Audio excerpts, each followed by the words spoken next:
Thank you. All right, you have the stream up? OK. So today we're going to have a little bit of fun with JavaScript proxies. The point of this talk is to show a little bit how it works, so you can see what you can do with it. And we are going to abuse just a little bit how it's intended to be used, so we can have actually a time machine that we are going to build. So that's going to be cool. Most of this will be live coding. So I hope you're not too tired from 2 days of conference, but I think it will be cool, so stay tuned. All right, a little bit about myself. I'm Marc.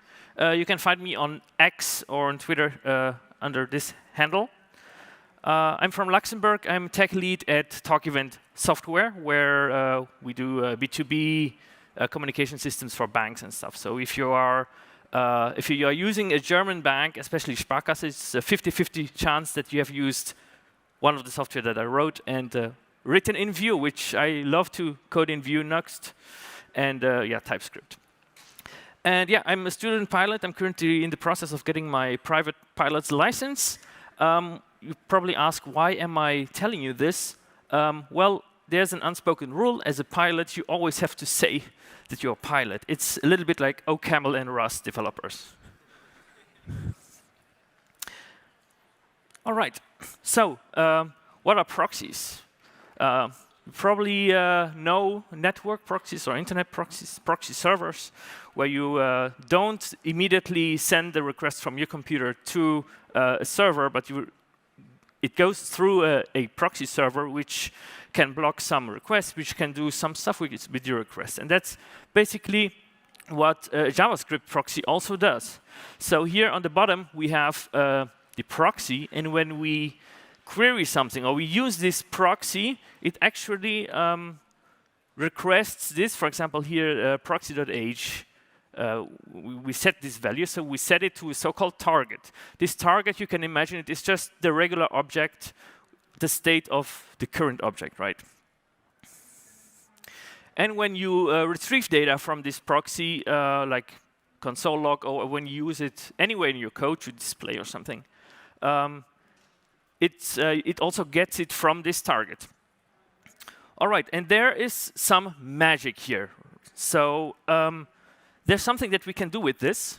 We can intercept these, and we can do whatever we want with this. So these are so-called traps, and yeah, we can do whatever we want with it. We can replicate the original proxy behavior, or we can abuse it to build a time machine. The same for getting a parameter for the getters. We can also customize this entirely. OK, so what is this time machine we are going to build? Let's take a quick look what we are going to build, and then we jump straight into the code. OK, so what we are going to create is one single function, which takes data, for example, like a simple object like this, and the output will be a proxy. And here we will have a target, and we will override the original target that this is just an object, and we will fill it with a bunch of other data that we need to build our time machine with: states, timelines, and so on. Then in the setters, we have the safe state, and we can manage our timelines. We can jump between timelines and so on. So the more I talk about this, the more I feel that I'm branding it wrong. It's not a time machine, it's a multiverse. So whatever is cooler for you. And together, we have to replicate the regular object behavior, but we also have to add extra functionality to make our time machine work. And with this, we also get free reactivity on the side. It's not very fancy reactivity, but for example, vuejs, and I think also Svelte use proxies for reactivity. Not sure about Svelte, but Vue for sure. We will build a very primitive reactivity here as well. OK, so coding time. Let's get started. So first, everyone in the back, can you read the code, or should I zoom it in? It's OK. I get OK there. OK, perfect. All right, so here we have a very simple HTML page, which basically just imports a JavaScript file, right? And this JavaScript file is mostly empty. It's just a console log for now. But let's just start coding our let's go a step back. I'm going to do 3 different things. I'm going to first show very quickly how proxies work in a very simple example. Then we add a simple time machine, and then we add a little bit more functionality to it. If there's time, probably not. We will also do the multiverse thing, but I will show it to you, and there's also code at the end. You can just scan it and check out the GitHub and play around with it on your spare time. OK, so let's assume we have a product. This has a price, €6, and we have a quantity of, let's say, 2. And when we go ahead and we just log this out, let's make it fancy. We have the product.price. So far, so good. Is this not working? It is working. OK.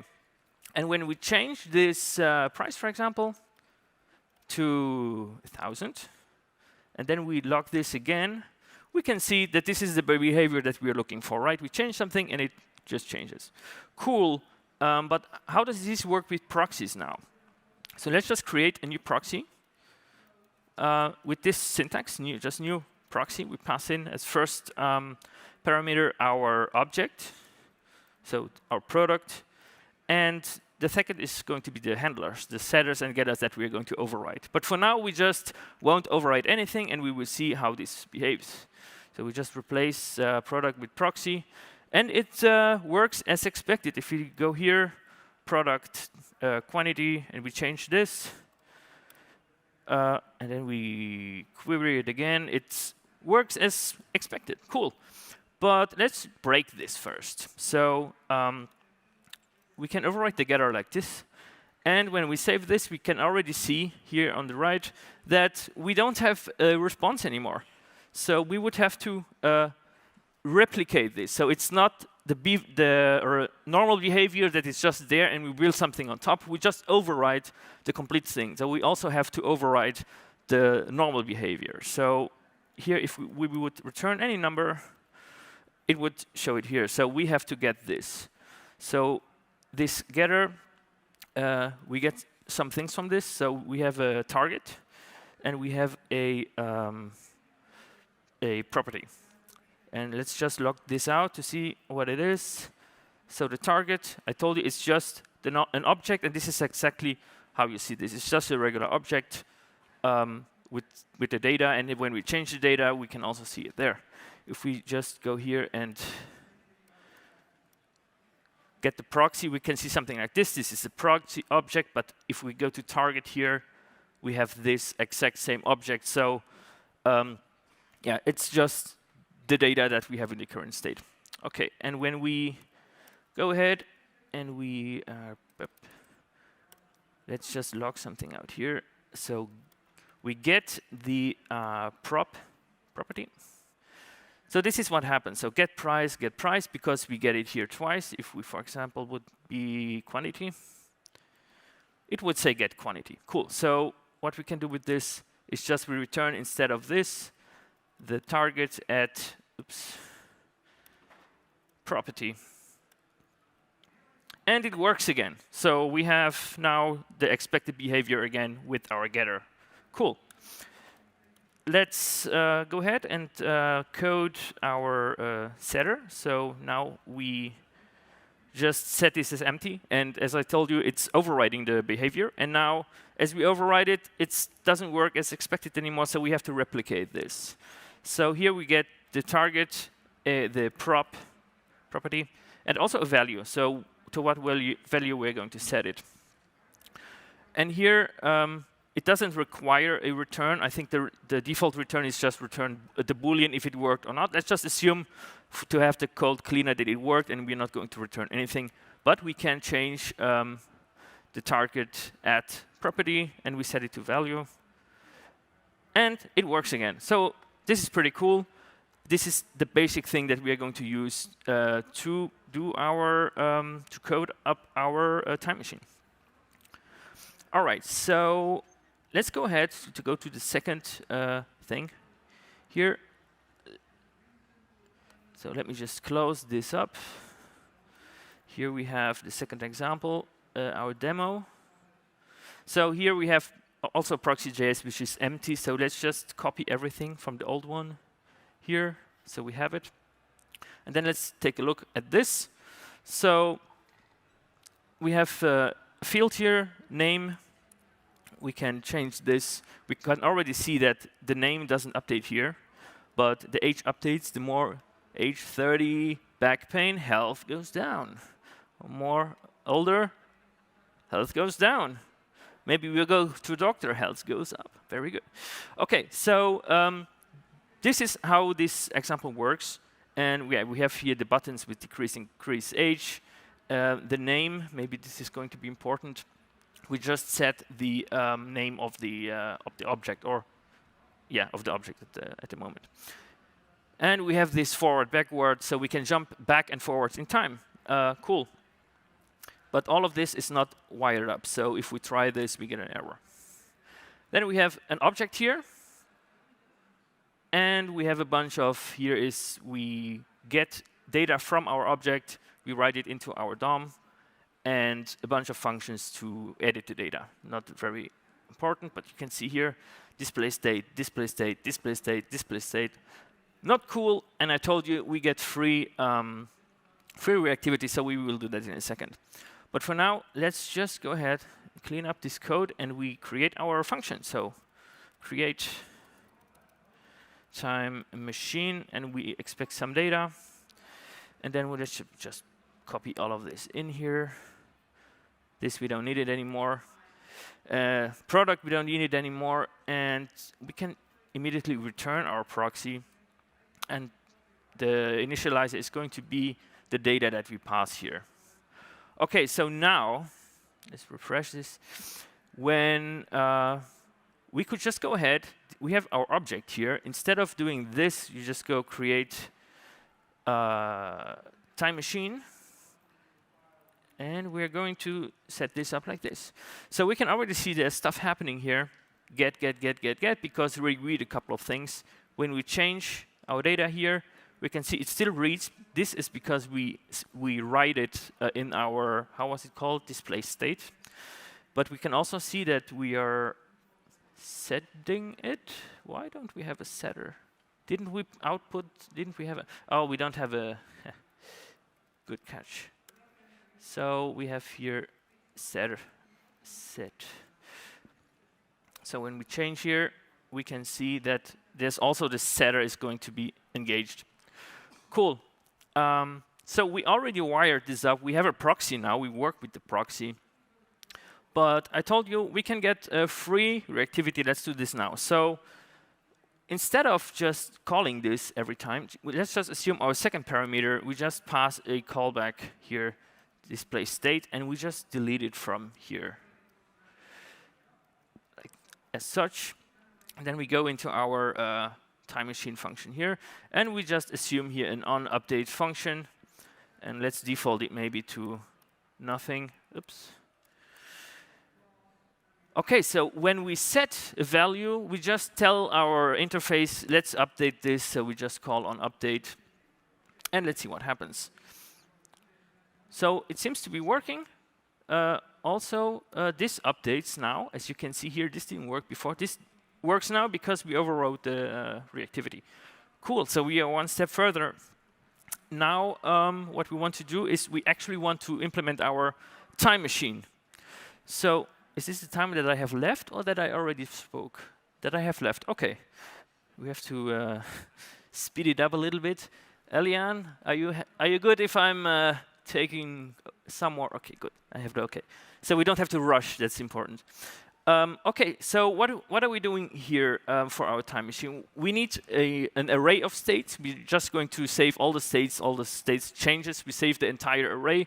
A little bit not great for performance, maybe, for memory, but for small things, it should be fine. But we could also just save the changes and then roll back the thing. But this is a little bit easier. So instead of the data here, let's just say what do we need here? We need states, which is an array, and we need to know at which state we are. So let's just call this current index, and it starts at 0. Okay, so now instead of, let's just move the setter a little bit up here. If not, it doesn't make sense to me. Okay, we can also delete the logs. Okay, so this is not going to work anymore if you want to work with this. So our state initializer, what is going to be here? So let's just say it would be data, but this is an object. So pass by reference might not be the best idea. I ran into issues when I was building this. Why is it always changing and it doesn't stay the same? And we need to make a copy of this. So let's just use structured clone of our data. This should be good for now. And instead of saving this, we just go to our target states and we push it. We push our so what are we going to push? We push a structured clone of our data, and we override the property value. So at property, we set this value. So this should work. And one last thing we have to do is we have to increment our counter, our index, so our current index ++. Okay, so we can already see there's stuff broken here, but we can see this is at least working, but it's broken because this isn't updated yet. So what do we want to return here? Let's just get the current state here. Current state is, we can get it from the target states, and where? Well, at the index of current index, so target current index. And we just return the current state property. Okay, so is it working? It seems to be working, except this, but we will look at that later. Let's just see if the setter here works properly. Let's set property value.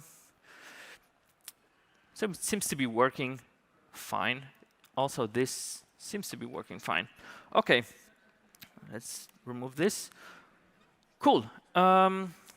What's next? So this isn't working. Let's see how it is implemented. It's here in our display state. We just go ahead and we stringify person. Well, now we are in a problem because it's not as we intend to use it. We would need to have something like current state for this to work. For now, it's undefined, but now we can abuse a little bit of our creativity and proxies. We just go ahead. If our prop is current state, then do something else. Let's have the else clause here. Okay, so what are we going to do when it's current state? Well, we just want to return the current state, so we can move this a little bit up and return the entire thing. Let's see.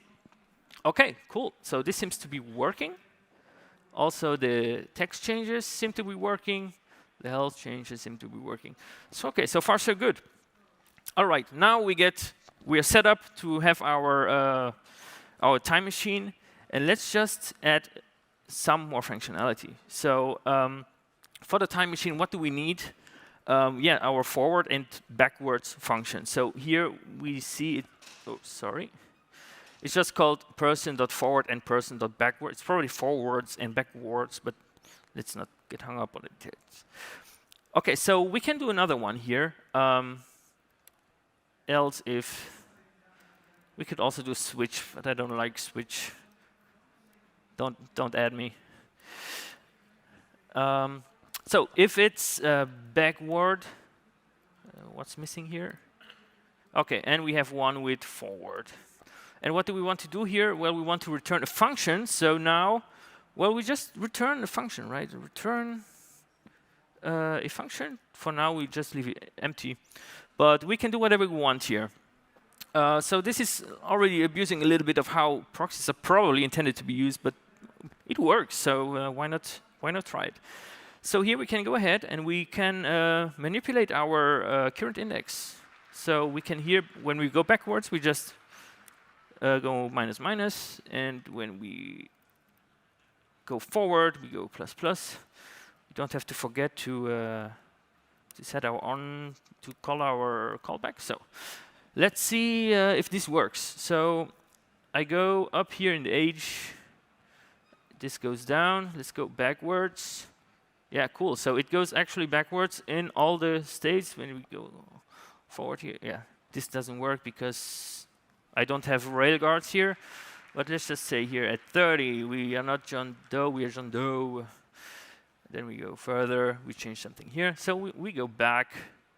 It changes the name there. We can go forward, change this back. So cool. We have a basic time machine where we just skip forward and backwards. But that's not really what a time machine is, right? What we really want to do is we want to jump in time, not in steps. And we can see in our next in the next step how we can do this. So for that, let me just present you the project here. Let me just zoom this in, maybe. So it's a pretty simplistic role-playing game. You are a wizard in a forest. You have to get a trophy there. Let's just call the wizard, I don't know, Harry or something like that. OK, we can move this here. We have some obstacles, the trees, and we have some hazards. So a snake, when the snake bites you, you get 30% of your health, not good. You have a potion here. When you take it, you get 100% of your health. Neat. And then you just go, well, this is easy. Damn it, what is this? Invisible hazard. So there's just fire appearing from nowhere, and it takes 50% of your health. Unfair, but that's life. But let's just go, yeah, I'm probably the only invisible hazard, right? And then we go, and there's another invisible hazard, and we are that. So this is not great, so that's why we need our time machine. So let's take a quick look at this project then. So again, copying the proxy from here, we close it, and we have our game here. It's a little bit bigger. I just copy this in here. Well, let's open a few things. The game, the index, the map, maybe, yeah, as well. OK, so it's nothing spectacular. We have our, where is it? Here, it's canvas, which is just printing out the emojis. We have a few buttons that are now hidden that are going to be used for controlling the timelines and so on. So go back in time, that kind of stuff. The map is just something like this that's going to be mapped into some, into a two-dimensional array, a matrix. So we can look at, actually, let's just go full on this. Yeah, we have a state here, so you can probably already imagine what we're going to do with this. We have a map to matrix, not important. We have here print game, draw player, print some stats, not important. Some event listeners for our arrow movements. And we have our time machine functionality here. I can see I'm already over time. 5 more minutes. If that's OK. If not, just drag me off the stage. Try me. OK, where was I? Yeah, so let's just go ahead. We have here our time travel things. So we have, did that work? OK, so we have here a timeline. It's now undefined. We have go back in time 5 seconds, go back in the steps, and so on. So let's close this. And also this. And we just need our game here in our time machine. OK, cool. So when we want to go back in time, we need to know when what happened. So we need to add this data to our state. So we can do this by just wrapping this in another object. We spread it. We add a timestamp with a new date. And we're going to do the same here when changing a value. So here also timestamp, new date. Cool. So let's just look at this. We go through our map here. We need to wire it up as well. So here we have our state, and we just say create time machine. OK. And now it's wait, not working. Ooh, the right and left is not working anymore. That's not good. Okay, what did I do now?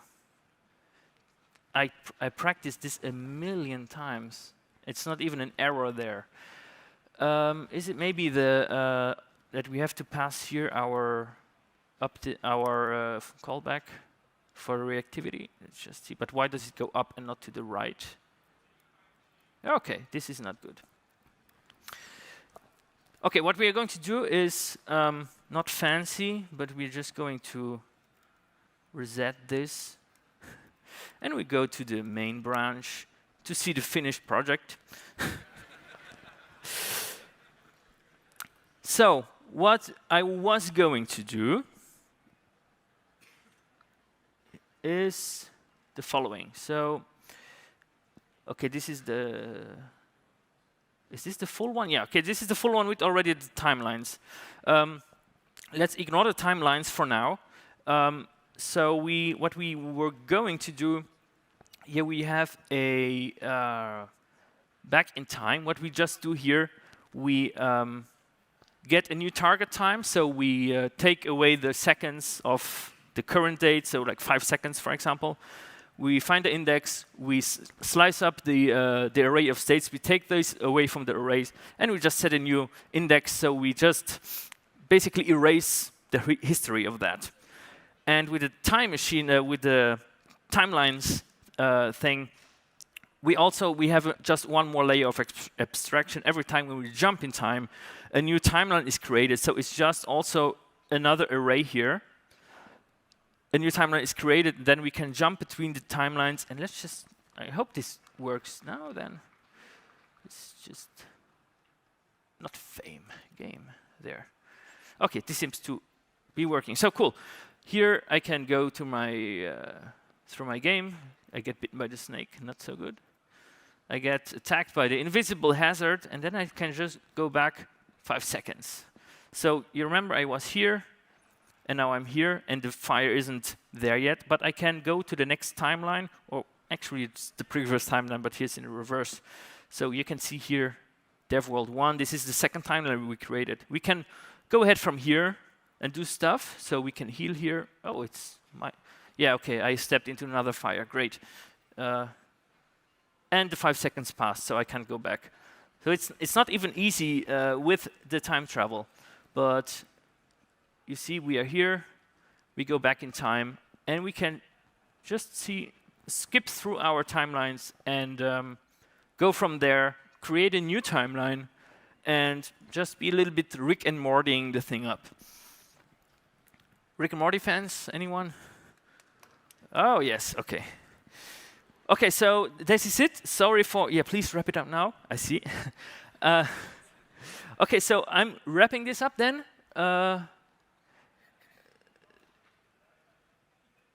There's just a few caveats with this. The actions in the past don't affect the future, which was the original thought of this. It's just too mind-blowing to do that. Maybe in a future talk, but for this one not. Yeah, if a property is an object on array, we have some issues. We have to wire up some more proxy stuff, and it's a large overhead because we save the entire state. So if you have a game with big maps and stuff, so all of that is going to be saved. So maybe not the greatest thing to do, but great for some cool things. So thanks a lot for your attention. You can find the code here at marc.dev/outatime, or just scan the QR code. Thank you very much.